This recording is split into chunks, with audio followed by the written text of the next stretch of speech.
ആയുർവേദത്തിൽ വാതരക്തം അല്ലെങ്കിൽ ആമവാദം എന്ന പേരിൽ അറിയപ്പെടുന്ന രോഗമാണ് റുമറ്റോയ്ഡ് ആർത്രൈറ്റിസ്. ഒരു ഓട്ടോ ഇമ്മ്യൂൺ രോഗമാണ്. അതായത് ശരീരത്തിലെ കോശങ്ങളെ നമ്മുടെ തന്നെ രോഗപ്രതിരോധ വ്യവസ്ഥ ആക്രമിക്കുന്നതിന് ഉളവാകുന്ന ഒരവസ്ഥ. പ്രധാനമായും ശരീരത്തിലെ സന്ധികളെ ബാധിക്കുന്ന ഈ അസുഖം ചില അവസ്ഥകളിൽ മറ്റു അവയവങ്ങളായ കണ്ണുകൾ, ഹൃദയം, ത്വക്ക്, ശ്വാസകോശം എന്നിവയും ബാധിക്കാറുണ്ട്. ശരീരത്തിലെ ചെറുസന്ധികളിൽ ആദ്യം കാണപ്പെടുന്ന ഈ രോഗം തരുണാസ്ഥികളെ ക്ഷയിപ്പിക്കുകയും സന്ധികൾ നീരും വേദനയും ഉളവാക്കുകയും ചെയ്യും. ചികിത്സിക്കാതെ ഇരുന്നാൽ സന്ധികളുടെയും ശരീരത്തിന്റെ തന്നെയും സ്ഥിരമായ വൈരൂപ്യത്തിലേക്ക് ഈ അസുഖം നമ്മളെ തള്ളിവിട്ടേക്കാം. ഈ രോഗത്തിൽ പലപ്പോഴും രോഗലക്ഷണങ്ങൾ വളരെ കുറഞ്ഞിരിക്കുന്ന അവസ്ഥയും കൂടിയിരിക്കുന്ന അവസ്ഥയും മാറി മാറി കണ്ടുവരുന്നുണ്ട്. സ്ട്രെസ് അഥവാ സമ്മർദ്ദം റുമറ്റോയ്ഡ് ആർത്രൈറ്റിസ് ലക്ഷണങ്ങളെ കൂട്ടുവാൻ ഒരു പരിധിവരെ കാരണമാകുന്നു. സമ്മർദ്ദം കോർട്ടിസോൾ, അഡ്രിനാലിൻ ഹോർമോണുകളെ കൂടുതൽ ഉത്പാദിപ്പിക്കുകയും അതുവഴി ശരീരത്തിൽ നീർക്കെട്ട് വർദ്ധിപ്പിക്കുകയും ചെയ്യും.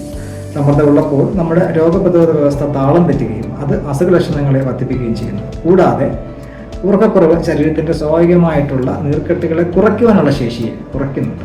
കൂടാതെ സ്ട്രെസ് നമ്മുടെ മസിലുകളെ വലിച്ചു മുറുക്കുന്നതിനാൽ അത്തരത്തിലും ശരീരവേദന ഉണ്ടാകുന്നുണ്ട്. ഇത്തരത്തിൽ സമ്മർദ്ദം റുമറ്റോയ്ഡ് ആർത്രൈറ്റിസ് ലക്ഷണങ്ങളെ പലതരത്തിൽ വർദ്ധിപ്പിക്കുന്നതിനാൽ വാതരക്ത സംബന്ധമായ സാമ്പ്രദായിക ആയുർവേദ ചികിത്സയോടൊപ്പം തന്നെ മെഡിറ്റേഷൻ മുതലായ മാർഗത്തിൽ കൂടി സമ്മർദ്ദത്തെ കുറയ്ക്കുവാനുള്ള ചികിത്സയും അവലംബിക്കേണ്ടതാണ്.